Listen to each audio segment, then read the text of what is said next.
자, 안녕하세요. 2023년도 지방직 구급 행정학개론 해설을 하겠습니다. 지난번에 국가직 구급 시험을 치고 나서 쌤, 행정 너무 어렵다 이렇게 나오면 열심히 준비해도 지방직 어떡하죠? 걱정들을 한 학생이 있는데 제가 국가직 구급 시험을 쳤더니 이 정도 레벨로 문제를 냈더니 평균점 상위 20% 점수가 나왔다 통계를 가지고서 이제 지방직 시험 출제를 의뢰하게 되면 출제자가 이렇게 내면은 점수가 너무 낮은데, 그래서 난이도 조정을 하기 때문에 지방직이 지난번 국가직 구급처럼 그렇게 어렵지는 않을 거다, 그냥 하던 대로 하면 된다 얘기했고, 그 하던 대로 하는 수업 따라왔으면은 100점 받는 시험이야 이번 시험은. 그래서 국가직 구급은 생소한 주제, 한 번도 다루지 않았던 주제가 너무 많이 나왔고, 다루었던 주제도 우리가 일반적으로 대학에서 보는 기본서를 넘어가는 지문들이 시험 나오게 되면서 학생들이 80점, 85점 받으면 난 100점 목표로 공부했는데 80점이라니, 85점이라니 너무 아쉽다 생각해도 사실 그 점수면 잘한 점수였었고, 국가직은 이번 시험은 나 90 받았다, 잘했다 할 수 있는데 조금 아쉬워. 이번 시험은 95나 100점을 받아야 되는 시험이 되는 거예요. 그래서 우리가 문제 풀이 때 4.0 기출, 5.0 단원별 모의고사, 6.0 국가직 파이널, 이번 6.0 지방직 파이널, 그리고 새행정학 핵심 지문 특강, 이렇게 문풀 과정을 쭉 진행해 왔는데 앞에 기본 이론 수업 저랑 안 들었어도 문풀 수업만 따라왔어도 100점 받는 거야. 그래서 그 문풀 수업 때 다루었던 지문들이, 우리 시험 문제가 20문제잖아. 20개에서 정답이 되는 지문 20개잖아. 20개가 거기 다 한 번씩 언급했던 것들이야. 그래서 95점, 100점 받아야 되는 시험이고, 오히려 이번 시험은 실수 좀 해가지고 아마 틀린 학생이 채점한 다음에 실수했다 해도 그 실수한 한두 개 때문에 90점 이하가 되면 좀 아쉬운 시험이 되는 거거든. 그래서 100점 받았어야 되는 거야. 가볼까? 계급제는 매번 시험 나오면 주기 분류제랑 비교하잖아. 계급제는 폐쇄형, 계급제 구조는 제너럴리스트, 일반행정가. 그래서 지금 우리나라는 계급제가 근간이지만 미국식의 주기분류제가 많이 도입되어 있기 때문에 여러분한테 계급제가 나오면 지금 우리 공직 생각하지 말고 조선시대 생각하라 그랬고, 내가 진사시, 생원시 어느 과거 시험에 합격했더니 나에게 종칠품 계급을 주더라. 난 종칠품 계급에서 어떻게 하라고 했더니 이조에 가서 A 업무를 하래. 하고 있으니까 이번엔 병조 가래, 호조 가래, 공조에 가래. 이게 뭐야? 그 종칠품 계급 내에서 여러 분야 업무를 두루두루 경험하게 되면서 신축적 탄력적 인사관리. 그래서 기존의 기출 문제에서 직위분류제를 주어로 잡고서 탄력적 인사관리 용이하다 해서 틀린 걸로. 왜냐하면 탄력적 인사관리는 계급제 장점이니까 이게 물어본 내용이 시험 많이 있었지, 그지? 답은 1번이 되게 되고, 해당하는 직무가 있는데 그 워크, 직무가 어떤 종류, 어떤 성질의 일인가 에 따라 직무 분석하면 직군, 직렬 나오지. 그 직무가 얼마나 어리면 쉽냐, 난이도, 책임도, 레벨 구분하는 직무 평가에서 직무의 특징 가지고 체계적으로 조직을 배열하는 것은 직위분류제고, 계급제 방금 내가 뭐랬지? 내가 어떤 시험 합격하니까 종칠품 계급이래. 지금 이 해설 강의 듣는 여러분들 지방직 구급 합격하면 구급 계급이지. 구급 안에서 이제 뭐가 되는 거야? 행정 업무 하는 나는 서울시청에서, 동작구청에서 뭐 하게 되지? 나에게 주차관리 시키면 주차관리 일했다가, 내가 구급이니까 구급이 할 수 있는 지방세 관리 시키면 지방세 관리 갔다가 뭐가 되는 거야? 개인의 속성을 중심으로 공직을 관리하는 게 계급제고, 워크, 직무 속성 중심은 직위분류제가 되는 거죠. 그래서 여러분이 어떤 시험 붙었는데 공무원이 가지는 개인적인 특성, 야 그 시험 붙으면 다 종칠품이야, 그 시험 붙으면 다 일반행정 구급이야, 구급 레벨에 맞춰가지고 여러 분야를 시키는 게 계급제가 되는 거지. 답은 1번 되겠습니다. 난이도 하, 쉬운 문제야.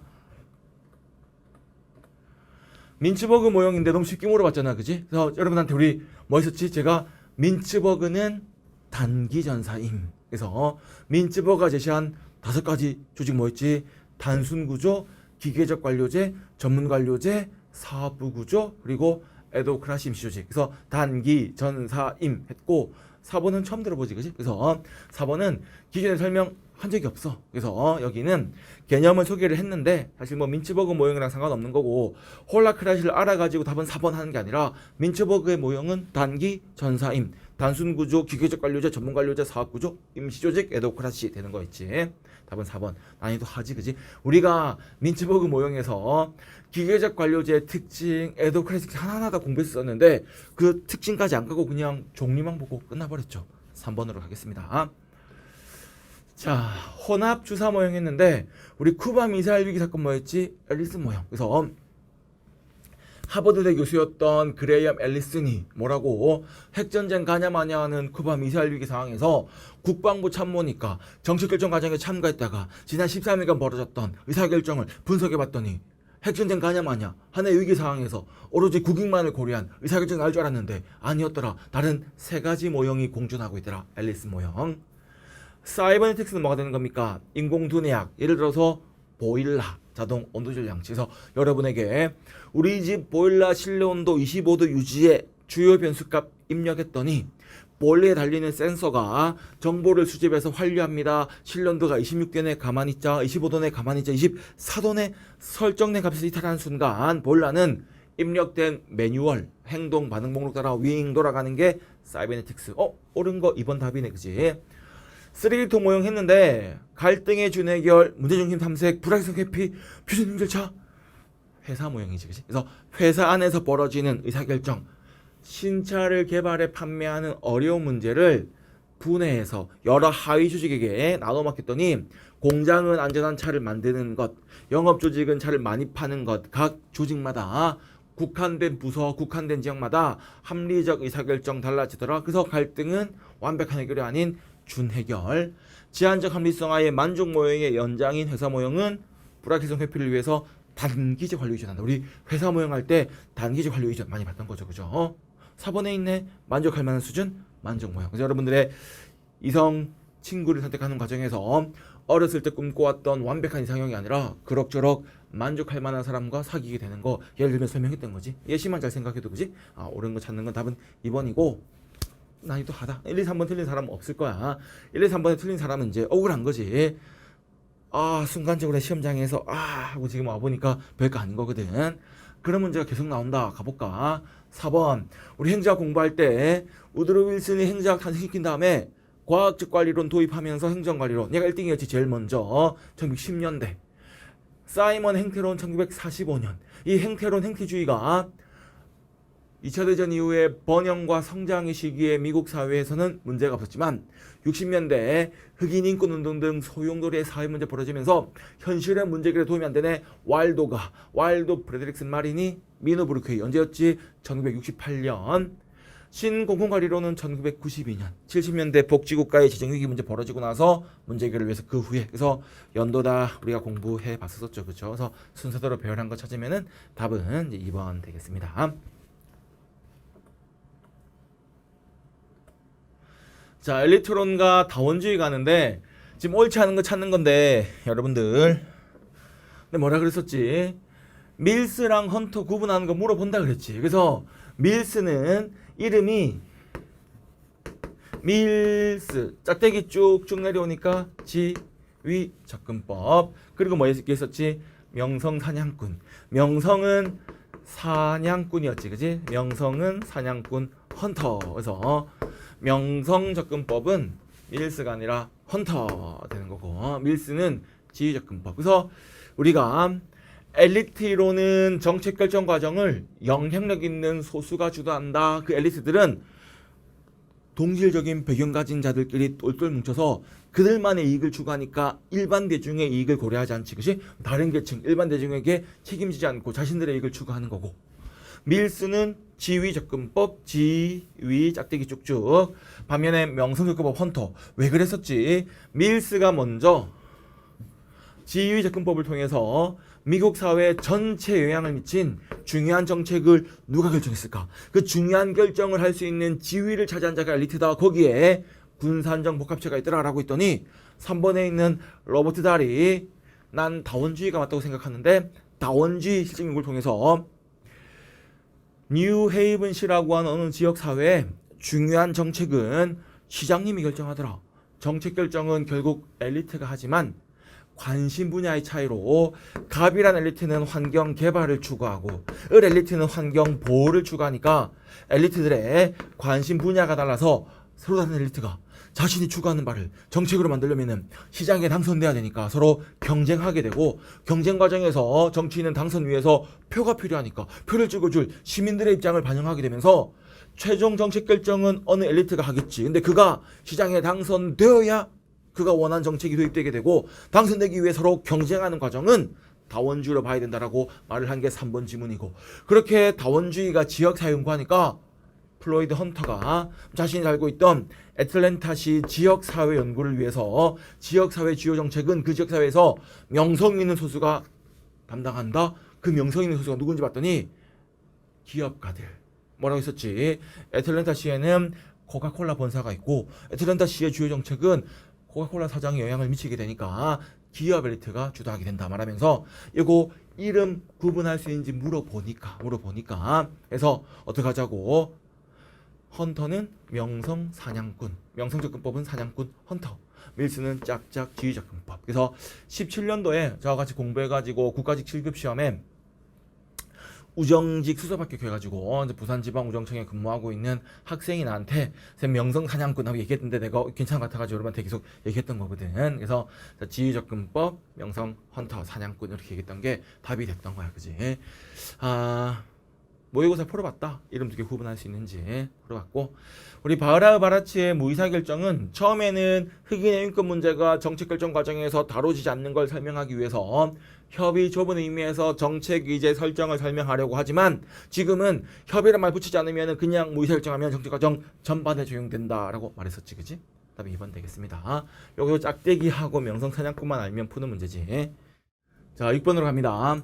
6번은 예산 불성립 시, 일단 지금 우리나라가 하고 있는 것은 1963년부터 준예산 제도. 준예산은 1번 지문 보시면 준한다, 전년도에 사용했던 금액 수준에 준한다. 그래서 준예산은 헌법에 근거하고 있고, 헌법에서 보면 국가기관을 유지하거나 아니면 법률상 지출 의무가 있거나 아니면 과거에 이미 국회가 약속해준 계속비를 사용하는 경우 등에 대해서는 이미 어떤 이유에 돈을 쓰는 걸 법률이나 국회 의결로 확정이 돼 있으니 그 세 가지 사유에 대해서는 전년도에 사용했던 금액 수준만큼 일단 쓰고 보라는 거야. 그렇게 하는 가장 큰 차이가 뭐지? 4번으로 가보면 미국이 사용하는 잠정기간에 대한 예산, 잠정예산과 우리나라가 1공화국 때던 1개월 재산, 가예산은 둘 다 국회 의결 받고 사용하게 된다면, 준예산은 헌법에 정해져 있는 그 세 가지 용도에만 돈을 쓸 수가 있고, 그 세 가지 용도도 작년에 썼던 금액 수준만큼만 쓸 수 있기 때문에 뭐 하는 거지? 국회 의결 없이 쓰게 되죠. 그래서 답은 4번이 되겠네. 잠정예산과 가예산 둘 다 국회 의결 받고 쓰게 되는 거고, 지금 하고 있는 준예산만 국회 의결 안 받고 쓴다 했던 거죠. 별거 아니겠다. 자, 7번 가볼까? 동기부여 이론 할 때, 자, 옳은 거 찾는 거네. 옳은 거. 로크는 목표 설정 이론에서 목표의 성격 가지고서 목표가 어려운 목표일수록 동기부여를 강화한다. 그지? 그 다음에 구체적인 목표. 그래서 제가 어려운 목표 얘기하면서 달성이 불가능할 정도로 지나치게 어려운 목표는 동기부여를 좌절시키지만, 객관식 문제에서 그렇게 막 지나치게 어려움까지 안 물어보니까 그냥 어려운 목표일수록 동기부여 강화한다 얘기했었고, 오늘 하루 영어 단어를 미친듯이 외운다 보다 영어 단어 10개 외운다, 구체적인 목표가 동기부여를 강화한다 이렇게 했던 거니까 옳은 거 1번 되겠네. 매슬로우는 생안사 존자 5개 욕구가 상향적으로 올라가면서, 반면 욕구가 퇴행, 후퇴, 내려올 수 있음을 인정한 것은 4번에 있는 엘더프 이론이지, 그지? 그래서 1번은 맞고 2번 틀렸고. 근데 엘더프 가봤더니 위생이란 말 나눈 순간 위생, 동기요인, 별개 차원, 4번은 주어가 허즈버그 해야 되겠다. 그래서 허즈버그 이론이 동기부여를 가져오는 만족 요인과 불만족 자원 요인은 별개 차원이다 말하고 있었었죠, 그죠? 해크맨 올드햄 했는데 유의성, 수단성, 기대감은 부름의 기대 이론 기억납니까? 조직이 나에게 1년 동안 자동차 1000대를 판매하면 성과급을 1억 원 준다고 하는데 해볼까? 내가 1년 동안 바짝 일하면 1000대를 팔 수 있을 거라는 믿음이 기대감, 1000대를 팔았다는 실적이 성과급 1억 가져오는 수단 될 거란 믿음, 수단성.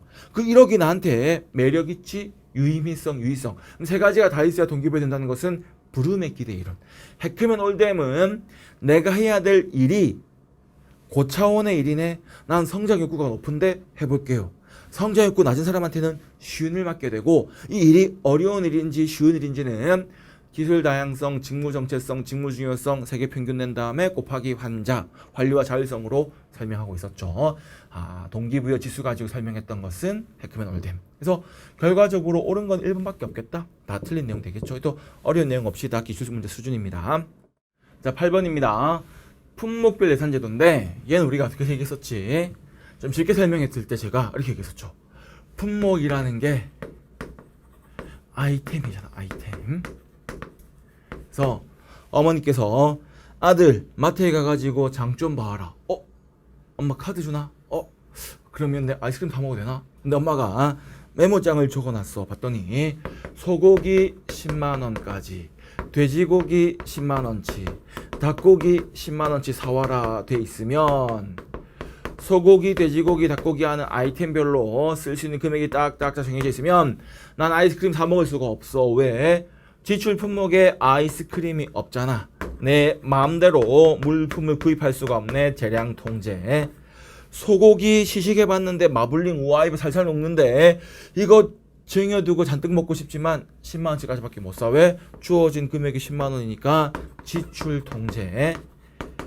얘를 쉽게 설명하려고 소고기, 돼지고기 했는데 정부에서는 이게 뭐야? 인건비, 물건비 하는 다 회계 계정이기 때문에 각 회계 계정별로 쓸 수 있는 금액이 정해졌기 때문에 재량 통제, 지출 통제, 회계 책임 없고 다 쉬워져서 정부가 돈을 쓰는 걸 통제하기 쉬워서 통제지향 예산 제도고, 정부가 돈을 쓰는 걸 통제하게 되면 국민들이 과도하게 세금 낼 필요가 없네. 재정 민주주의 실현에 기여하는 것이 품목별 예산 제도. 하지만 오늘 저녁 메뉴가 뭐냐 물어보면 모른다 그랬지. 소고기, 돼지고기, 닭고기 아이템이 있는데 저녁 메뉴가 뭔지도 모르는 거야. 이 아이템별로 돈을 썼는데 그게 모여가지고 저녁 요리가 뭔데, 어떤 사업을 하고 있는지 아웃풋, 산출물, 성과에 대한 관리가 안 된다. 그래서 저녁 먹으러 내려갔더니 소고기 고추장 볶음, 그럴 수 있지.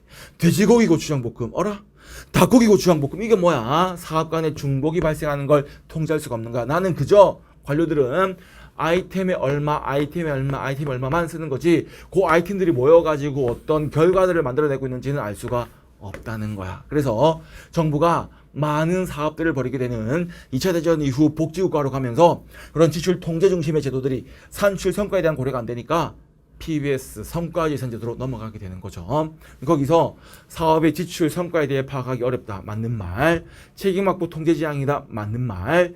정부 활동에 대한 총체적인 사업 계획 우선순위 결정하고는 거리가 멀어지는 거죠. 왜? 어떤 사업 계획과는 거리가 멀어지는 거지, 그지?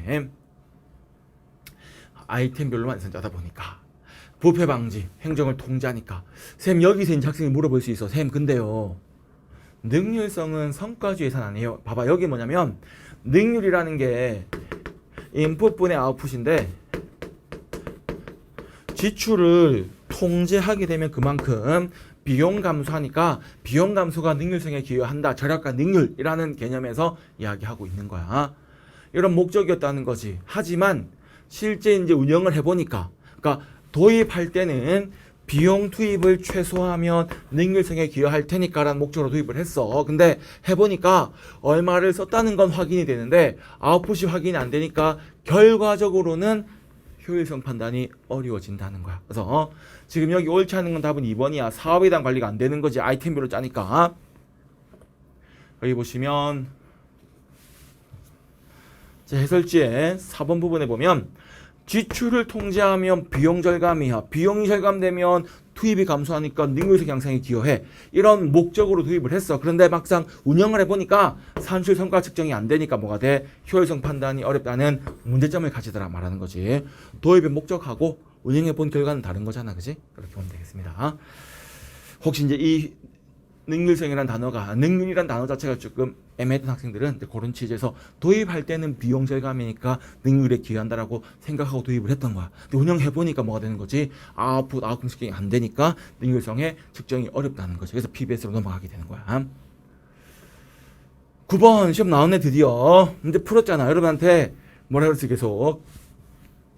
한 번도 안 나왔지만 곧 나온다고. 그래서 이제 한 번도 안 나왔지만 소방간부 시험 한번 나온 게 전부지만 새 행정학 2.0 버전부터 추가된 내용인데 올해 시험에 새 행정학 3.0이 많이 활용되게 되면 2.0 때 추가된 아직 안 나왔던 내용도 시험 나올 수 있고 그러면 시험 나온다 해가지고 시험 바로 전날 우리 새 행정학 핵심 지문 모의고사 마지막 일주일 전에 풀었을 때고 했었죠. 그죠? 뭐라 그랬었지? 1970년대 정부 실패 위기가 발생하게 되자 미국의 대통령은 임기가 4년인데 4년씩 2번 할 수 있는데 요 임기 중에 정부 실패가 벌어졌어. 이 정부 실패가 다 대통령, 정치인이 잘못해서 벌어진 문제라고 한다면은 그 대통령은 다음 선거에 이기고 4년 더 취임할 수가 없게 되는 거니까 정치인이 자기 탓 아니고 다 뭐야? 공무원들이 일을 못해 그렇다라고 관료를 후려치고 있더라. 이런 관료 후려치기 현상에 대한 반발로서 공무원이 뭘 잘못했는데 스바라, 웜슬리, 테리, 구슬 등이 1988년 블랙스버그에 모여서 야야야 공무원들아 이런 정치인한테 휘둘리지 마라. 우리 행정관료야말로 전문성을 갖춘 전문 직업인들로서 이런 정부 실패 같은 사회 문제 해결을 위해서 오히려 지식 있는 관료들이 나서야 된다. 그래서 관료들의 적극적인 역할을 강조하면서 행정의 정당성을 찾고자 하는 거죠. 그래서 아주 어렵게 제가 어떤 지문을 얘기했었냐면 우리가 문제 풀 때는 오늘 시험 나온 것보다 훨씬 어렵게 자꾸만 정치인들이 관료를 후려패고 있네. 이런 관료 후려치기에 대한 극복을 위해서 행정은 관료들 괴롭히는 정치한테서 떨어져 나와라. 정치행정 이원론. 행정은 정치랑 다르다. 그런데 행정관리론, 행정행태론, 신공공관리론처럼 정치행정 이원론 주장하던 다른 이론들은 행정이 정치랑 다르다고 할 때 명분이 공공행정은 사기업의 행정, 사행정 경영과 유사한 거다라고 말을 해봤다면 이 블랙스버그 선언은 행정이 정부 실패 문제 해결을 위해서 적극적 역할을 해야 되니까 관료들이 적극적인 정치 결정을 해야 되니까 공사행정도 이원론 관점이다. 그래서 블랙스버그 선언 나오면 정치행정 이원론 동시에 공사행정 이원론 이렇게 어려운 얘기 했었었고 68년도 기준에서 젊은 행정학자들이 미노부르크 회의를 통해서 신행정학 탄생시켰으면 이제 88년 20년 지난 시점에서 88년 상황에서 다시 젊은 행정학자들이 뭐 하는 거야? 정부 실패 해결을 위해서 행정이 나아가야 할 방향을 제시하게 되니까 우리가 이제 공부한 다음에 3.0 체계에서 뭐까지 했었지? 그 블랙스버그 선언과 신행정론의 비교까지 했었던 거야. 그래서 신행정학은 1968년에 나온 거고 블랙스버그 선언은 1988년인데 얘가 얘를 가져온 게 아니지, 그지? 신행정학 가져온 거는 미노부르크 회의였던 거고 와일드 프레데릭스 마린이 했던 거죠, 그죠? 블랙스버그는 88년도에 그래서 행정의 정당성 주장하면서 관료 후려치고 있는 정치에 대한 비판했었지. 공무원들이 뭘 잘했는데 공무원들 잘하고 있다. 직업 공무원제 옹호. 그래서 정부는 리인벤팅 재창조할 게 아니라 원래부터 일 잘하고 있었거든. 정부의 원래 장점을 재발견하자라고 말하고 있었던 거지, 그지? 내용 그대로 가는 겁니다. 이제 한 번도 시험 나오지 않았던 게 이렇게 시험 나와서 딱 맞추면 내 입장에서 뭐 기분 좋긴 한데 나온다고 할 때 앞으로 나올 때 됐다고 할 때 내 말 듣고 공부하는 학생들은 좋은 결과 있는 거고 한 번도 안 나온 건데 뭐 저런 거 설명해 했던 학생들은 이제 시험장이 당황하는 거고 그런 거지 뭐, 그지? 커리큘럼 따라오면 100점 맞는 시험이었어 이번 시험은. 자, 우리 예산인데 뭐야 이게? 일반에게 특별에게 기금다 국회 심의결 받고 확정돼야 돈 쓸 수 있는 거지, 그지? 요 지문 기출 지문이잖아. 똑같이 문제 풀어봤다. 5.0대 그대로 제가 특별에게 옳지 않은 것을 내가지고 특별에게 예산 국회 의결 받지 않고 사용한다 해가지고서 틀렸다 정답하는 문제가 4.0에도 있고 5.0에도 있습니다. 특별에게 기금다 단일성 통일성 원칙이 되는 거고 쉬운 내용이니까 넘어가서 11번으로 가볼까?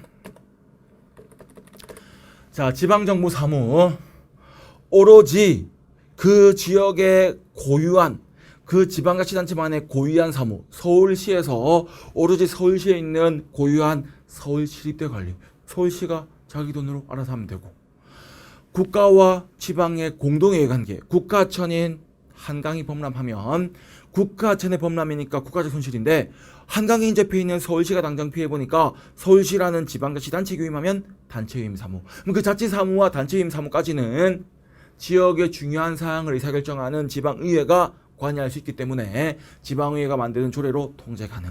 하지만 지방과는 아무런 이해관계가 없는 오로지 국가 이해관계가 난 국가의 수입인 국세징수 관련돼서 지방에다 뭔가 위임을 해야 되겠는데 그 위임할 때는 지방은 아무런 이해관계가 없으니까 지방에게 위임할 수가 없으니까 어떻게 지방자치단체 장이라고 하는 집행기관에게 위임하게 되지. 그러면 기관임 사무는 오로지 국가의 이해관계가 난 사무를 지자체장에게 위임했으니까 돈은 국가 이해관계니까 국가 돈으로 해야지. 그래서 기관임 사무 처리되는 경비는 공동 부담이 아니라 중앙정부가 전액 부담해야 되고 공동 부담하는 거는 국가와 지방의 공동의 이해관계 있는 단체 위임 사무에서 비용을 공동 부담하는 거였지. 답은 1번 되겠습니다.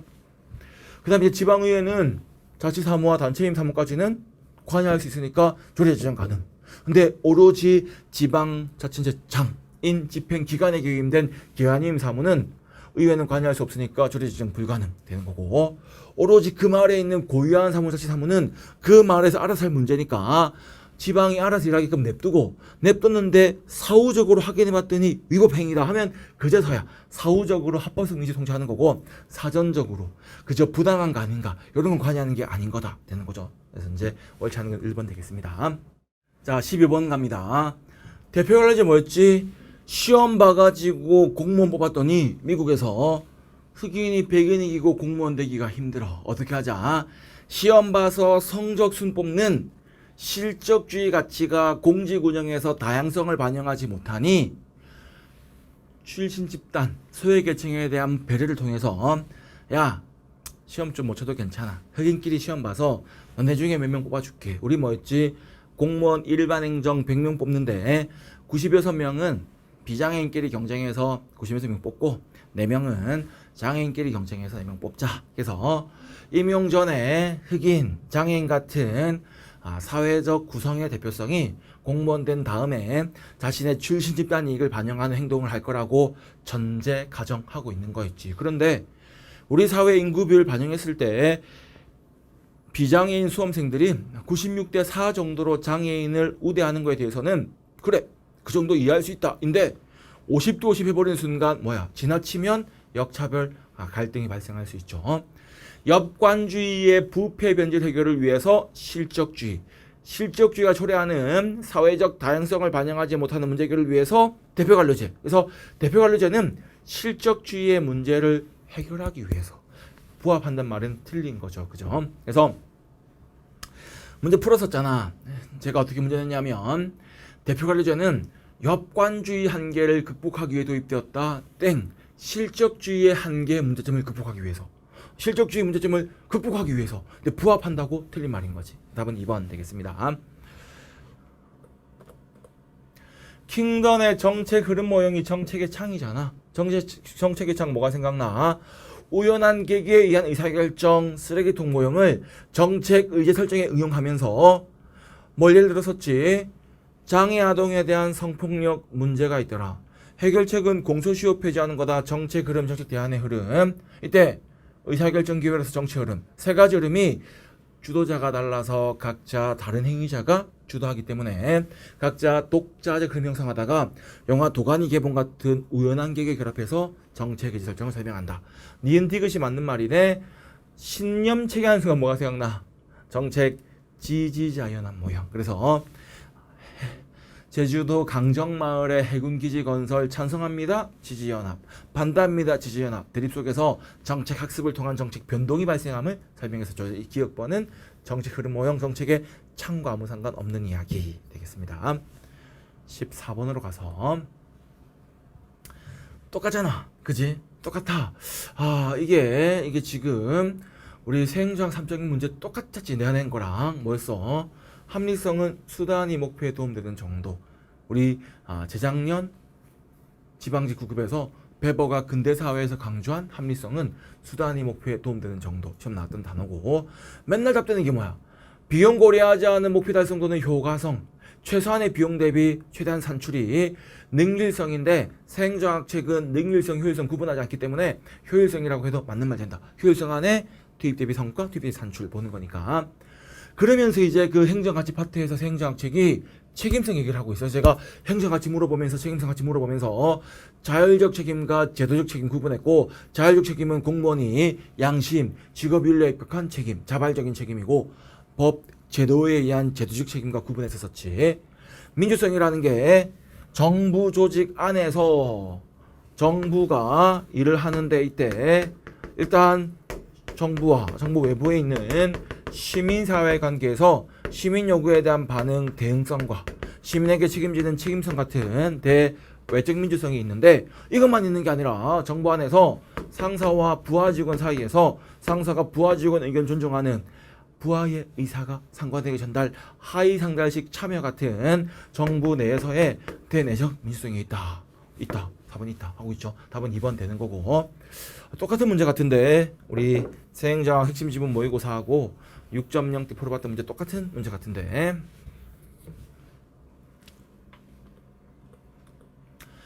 자, 근무성적 평정 오류입니다. 여러분한테 뭐라 그랬어? 교수평가하는데 언제까지 교수평가를 완료해야 이번 학기 내 학점 주의할 수 있다더라. 그래서 내가 전공 과목을 5개 들었는데 질문 내용 똑같네. 교수평가로 갔더니 교수님이 수업 준비를 잘 해왔다. 5, 4, 3, 2, 1점 또는 10점부터 1점까지 과제 내용이 적절했다. 또는 수업을 듣고 나니까 전공에 대한 이해도가 높아졌다. 등등 쭉 있을 때 나랑 친한 교수님인데 높은 점수 밀어버리면 관대화, 나의 기대치를 채우지 못했어. 낮게 밀어버리면 엄격화. 뭐 수업을 들어야 평가를 하지. 잘 모르겠는데 괜히 점수 잘 주기도 못 주기도 애매하니까 중간 때려버리면 뭐 있지? 센트럴, 가운데 몰리는 게 집중화. 왜 가운데 몰렸어? 잘 모르겠으니까. 수업을 안 들었는데 잘 모르는데 잘했다고 평가하기도 못했다고 평가하기도 애매하니까 그냥 가운데 밀어버리는 게 뭐 있지? 정보 부족, 위험 회피. 그래서 평가자가 평가당하는 사람 피평청자를 잘 모를 때는 가운데 몰리는 집중화. 왜? 잘 모르니까. 이게 뭔데? 정보 부족이니까. 맞는 말이네. 평정자의 평정 기준이 일정하지 않아서 청점의 불일치, 청계적 오류. 일정하지 않을 때 청계적 오류. 봐봐. 시험 치기 일주일 전에 저거 학생이 Q&A 질문해가지고 답 따라줬는데 전주에 있는 학생일 텐데 잘 봤는지 모르겠네. 이렇게 얘기했었어. 다이빙 대회를 하는데 참가자 1번 참가자, 2번 참가자, 3번, 10번까지 있는데 그들이 물에 들어가는 입수 형태가 다 저마다 다양하게 들어갈 건데 심사위원 가불병이 있는데 1번 참가자에 대해서 가불병이, 2번 참가자, 3번 참가자에 대해서 완벽한데 10점, 10점 주고 있는데 병용은 뭔가 기분이 꼬리에 기분이 뭔가 잡혀서 아침 출근하다가 1점, 9점, 7점, 1점. 얘는 진짜 다이빙 못해서 5점, 5점, 1점. 4번 참가자 잘해도 10점, 9점 주고 있는데 또 1점 주고 있으면은 저마다 다른 형태로 물에 입수하고 있는데 일관되게 1점 주고 있으면 이게 일관적 오류. 이런 경우에는 오류가 선명하게 드러나니까 얘 점수 빼버려라 라고 할 수 있어. 근데 자, 실기시험을 친다. 실기시험. 내가 음대 교수인데 이번에 음대 입학생을 뽑는데 피아노 연주자야. 딱 한 번 연주해가지고 합격, 불합격하면 너무 가혹하니까 1차 시기, 2차 시기 두 번이 있어.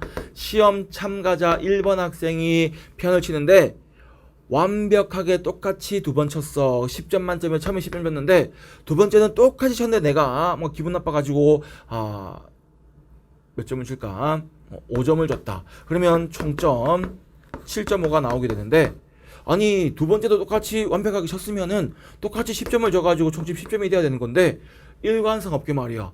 똑같이 연주했는데 앞에는 10점이라고 했다가 뒤에는 5점 해버리는 바람에 총점에서 뭔가 불일치가 발생한 사항은 1차를 잘못 준 건가? 아닌가? 2차를 잘못 준 건가? 뭐가 잘못된 거지? 오류가 있음을 의심할 수 있지만 어느 부분의 오류인지 선명하지 않기 때문에 사후 조정이 안 된다 이랬었지. 그래서 여기 예체능 실기시험 똑같이 연기, 똑같이 똑같이 연주를 했는데 1차, 2차 시기에 점수 다르게 주는 상황, 이런 게 이제 총계적 오류인 거야. 그래서 평균 기준이 일정하지 않아가지고서 1차 시기, 2차 시기 개별 평가에 대한 점수와 총점에서 불일치가 발생하는 거야. 맞는 말. 3번 초기 실적, 최근 실적 뭐야? 첫머리 효과, 막바지 효과. 시간적 오류지, 그치? 연쇄 효과랑 아무 상관이 없는 거잖아. 연쇄 효과는 뭐였지? 연쇄 반응. 그래서 여러분들이 교수를 평가하는데 여러분들은 무엇보다 수업 준비가 중요한 사람들이야. 교수님이 수업 준비를 완벽하게 잘해왔더라. 수업 준비 잘했으니까 5점 주는 건 문제가 없는데 거기서 끝나야 되는 건데 이번에 교수님이 낸 조별 과제는 완전 내용 엉망이었는데 수업 준비 잘했다는 그 상황에서 교수님에 대한 갑 교수에 대한 후광이 쌀을 비추게 되면서 우리 멋진 우리 전공 교수님 하면서 아무 상관없는 과제까지 5점 주게 되면 연쇄 반응, 연쇄 효과. 시간이랑 아무 상관없는 거지. 중요하게 생각하는 어느 요소에 대한 평가가 아무 상관없는 다른 요소까지 개입하게 되는 거죠. 그래서 3번이 답입니다. 관대하는, 나는 관대하다, 실제보다 높게 평가하는 거. 어떻게? 강제 비율배분법 상대평가를 활용한다 했던 거죠. 다 했던 내용들입니다. 16번으로 하겠습니다. 라이트의 정부간 관계. 요 시험 나온다고 그랬었지. 제가 은근히 이제 세행정학 책에 정부간 관계 써놓고 있어가지고 이 라이트의 모형 아니면 로즈의 모형 아니면 이제 조금 7급에 이렇게 물어보게 되면 엘코크 요즘 물어본다. 이게 하면서 세 가지 모형 잘 만들어서 이게 지방직 7급 시험에 지방자치론 과목이 단독 과목으로 시험 나오다 보니까 그 7급이랑 9급 구분해야 되는데도 불구하고 조금 이제 학원 모의고사 같은 데 보면 9급 시험에다가 그 7급에 다루는 그런 정부간 관계 모형에 대해서 막 때려 넣어 가지고 모의고사 같은 거 내가지고 학생들이 쌤 이거 제가 모의고사 어디서 구해서 풀어봤는데 이거 좀 뭐예요 물어보고 하는데 9급 시험 레벨에서는 라이트, 로즈, 엘코크까지 보면 충분히 한번 찾는다 이 강조 있었었지. 그때 라이트 모형에서 이렇게 세 가지로 구분한다. 그때 첫 번째 미국에서 연방정부 안에 캘리포니아 주 정부 안에 오클랜드시 지방정부가 들어가 있어서 상명하복식 관계 형성하게 되면 주정부 지방정부가 연방정부 안에 포함되어 있네. 내포형 또는 권위가 포함되어 있다. 주정부의 권위는 연방정부 안에 속해 있다. 포괄 권위 어디더라? 3번 내포형 포괄 권위. 내포 권위 모형은 연방주 지방이 수직적인 포함 관계. 맞는 말. 한편 연방과 주정부는 서로 분리되어 있어서 각자 역할이 있고 캘리포니아 주 같은 주정부 안에 오클랜드시 지방정부 들어가는 형태가 분리되어 있다. 그래서 이름이 분리권위. 분리되어서 각자 역할이 구분되니까 대등하다. 대등형 얘기했었죠. 어디 있니? 2번. 대등권위. 권위 대등한 거는 연방주 지방이 모두 동등이 아니라 연방과 주는 분리되어 있는데 주 안에는 지방이 들어가 있어야 되잖아. 2번 이상한데? 마지막 이상적 모형은 뭐였지? 중첩 권위형은 연방, 주, 지방이 각자 독자적인 영역 가지면서 겹치는 부분이 있는 상황이 겹치는 부분이 있는 권위가 중첩된다. 중첩 권위형을 가장 이상적 관계 상호 이전형 얘기했던 거죠. 4번 중첩 권위형이 연방주 지방이 상호 독립적인 실체 협력적 관계 상호 이전적 관계 되겠습니다. 그 다음에 2번 되겠죠. 17번으로 하겠습니다.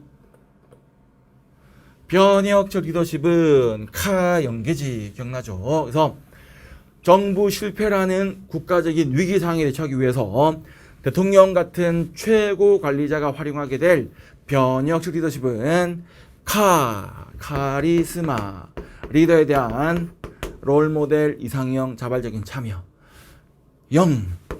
영감에 의한 동기부여. 어디 있니?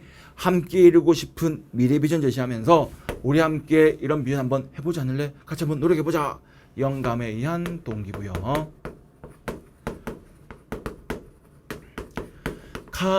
영계지. 개별적 배려는 리더가 부하 직원 한 명 한 명의 존중감의 극대화, 한 명 한 명의 니즈를 반영해주는 개개인의 관심 배려, 개별적 배려. 지가 뭐였지? 지적 자극. 새로운 관점에서 문제를 재구성하고 해결책을 찾게 한다. 지적인 자극. 이런 변혁적 리더십에 대비되는 전통적 리더십이 거래적 리더십. 거래적 리더십이 뭐였지? 조건 제시하고 달성하면 보상. 오늘 하루 8시간 동안 자동차 2대분의 페인트 작업 끝내. 일당을 $7 줄게. 해냈네. 받아가. 한 대밖에 못했다고 $3. 조건 제시하고 달성하면 보상. 조건적 보상. 조건을 달성하지 못한 예외적 사항이 벌어졌네. 예외에 대한 통제, 예외 관리. 이런 게 전통적 리더십, 거래적 리더십. 상황적 보상이라는 게 조건적 보상. 상황에 대한 보상, 조건에 대한 보상, 예외 관리. 3번 되겠죠.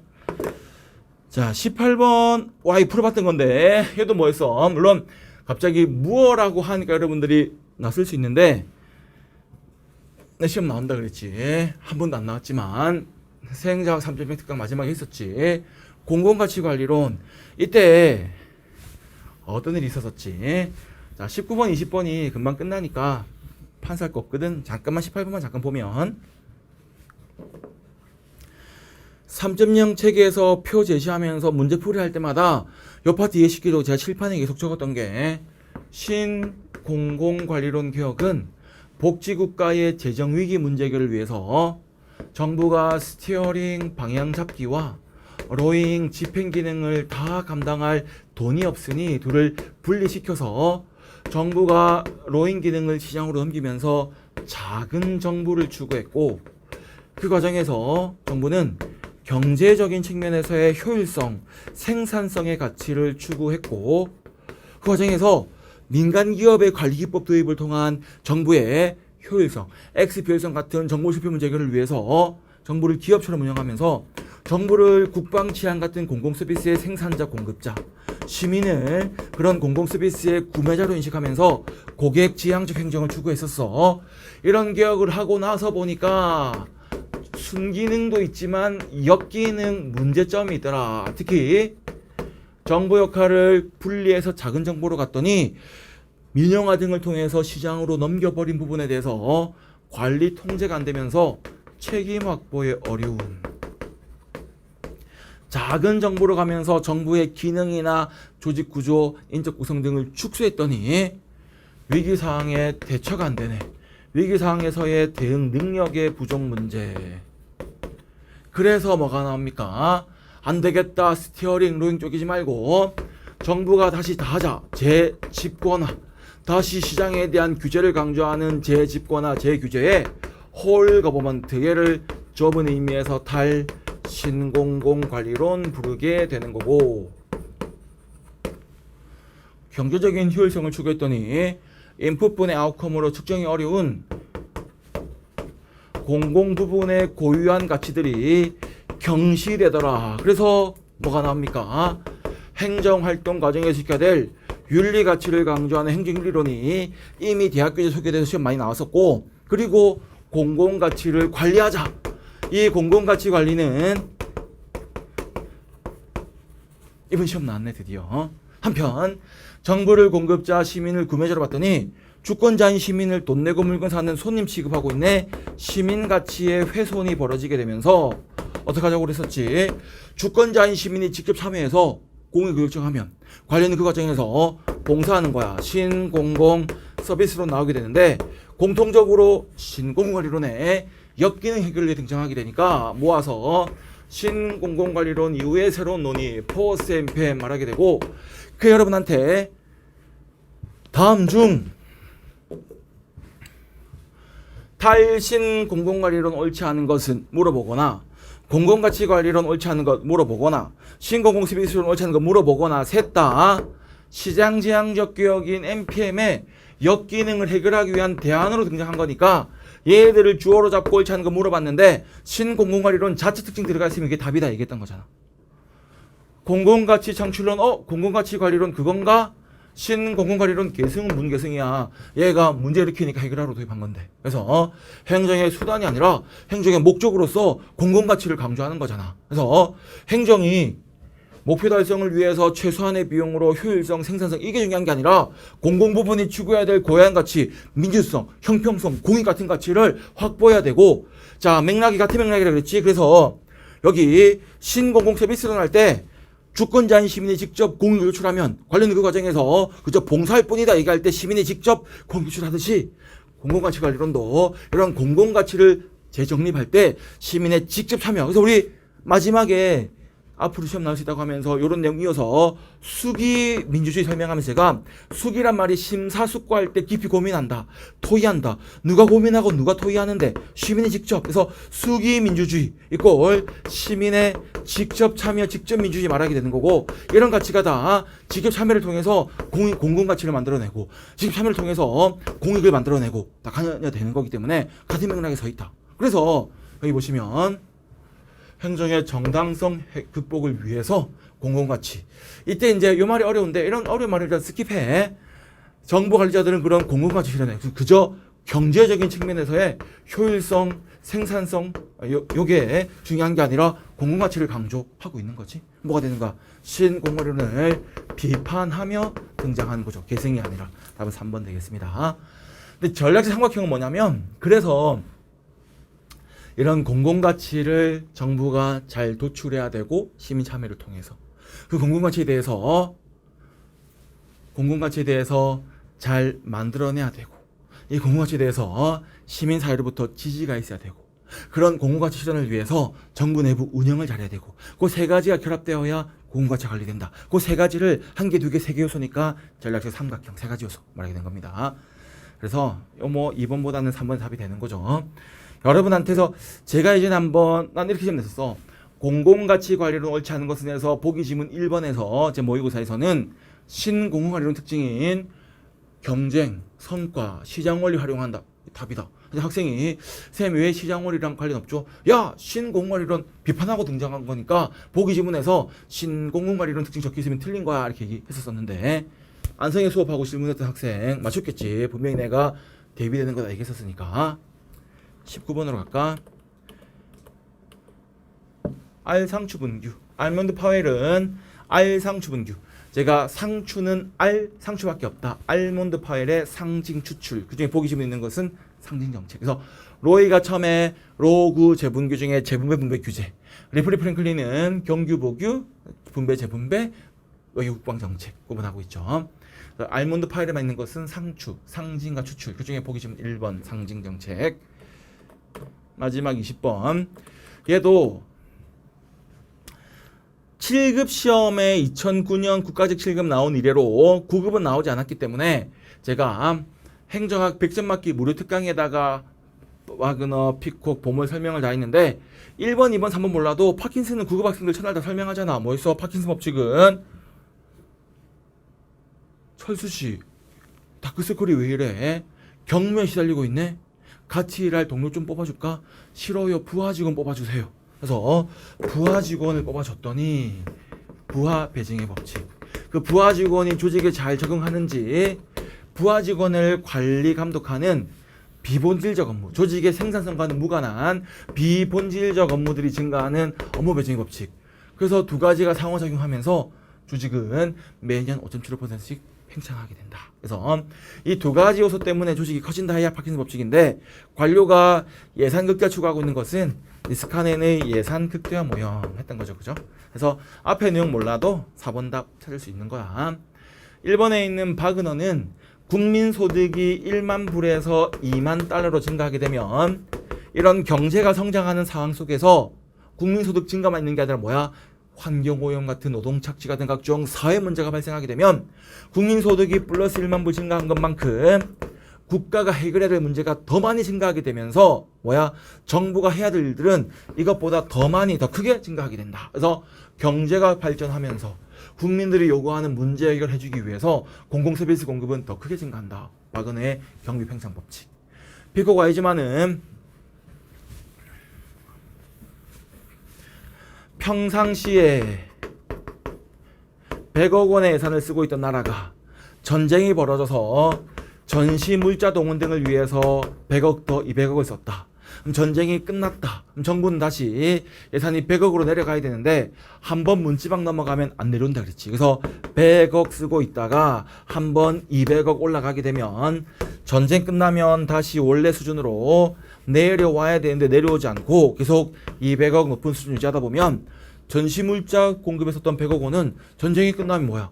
전쟁 물자 쓸 필요가 없으니까 얘가 시장으로 흘러가서 민간 부분들이 감당해야 될 역할을 대신하는 대체해버린 상황이 벌어진다. 대체효과 전이효과. 그래서 사회적 변동 끝난 후에도 내려가지 않고 계속 높은 수준 유지한다. 어느 민간 기업에서 자동차를 만드는 현대기아차에서 자동차 생산하려면은 공장 컨베이어 벨트 기계 장치와 노동력 사람이 필요한데 기술이 발달해서 기술이 노동력을 대체해서 로봇 팔이 페인트 칠을 쫙 해버리게 되면 고용 규모를 줄이게 되겠네. 그러면 비용 절감으로 생산성이 향상되게 될 텐데 공공 부문은 사회복지사가 상대방 만나가지고 이 사람이 정부가 제공하는 복지 혜택을 받을 자격이 있냐 없냐 이런 것들을 아직은 기술이 대체할 수 없기 때문에 공공 분야는 공공 서비스의 생산을 위해서 이런 기계장치 같은 물적 자본과 노동력, 사람, 인적 자본 중에서 인적 자본의 역할이 중요한 노동이 집약적인 노동의 투입이 집중되는 노동 집약적 서비스업이기 때문에 민간 부분처럼 기술이 발달한다라고 해서 바로 노동력을 대체하지 못하기 때문에 여전히 높은 고용 규모를 유지하게 되고 공공 서비스 생산을 위한 비용은 계속해서 높게 발생한다. 문제다라고 말하면서 보멀의 병, 보멀 디지즈, 보멀병이 나오게 되겠습니다. 그래서 정부와 민간의 생산성 차이를 통해서 즉 기술 발달이 공공 부분에서는 고용을 대체하지 못하기 때문에 높은 지출 규모 예산 팽창이 발생한다. 다 맞는 말들이 되겠습니다. 여기는 익숙한 알면 되는 거니까.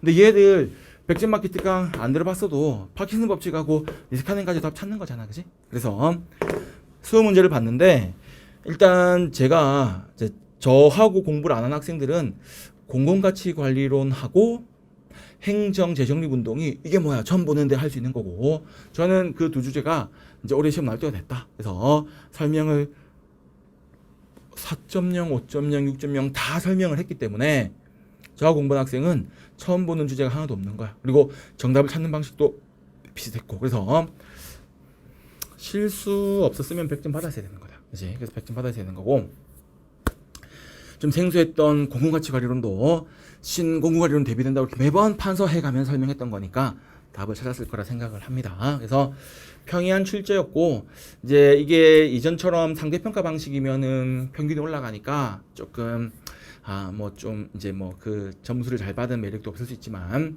절대평가 방식이니까 지금은 행정학에서 95점, 100점, 고득점 받아놓으면 국어, 영어 조금 못한 학생도 좀 많이 될 수 있는 거니까 행정학 잘 본 학생들에게 합격의 영광이 있기를 바랍니다. 바라고 이제 이 아마 수업을 듣고 있는 학생들은 또 다음 시험 준비를 위해서 공부를 할 텐데 어떻게 생각해?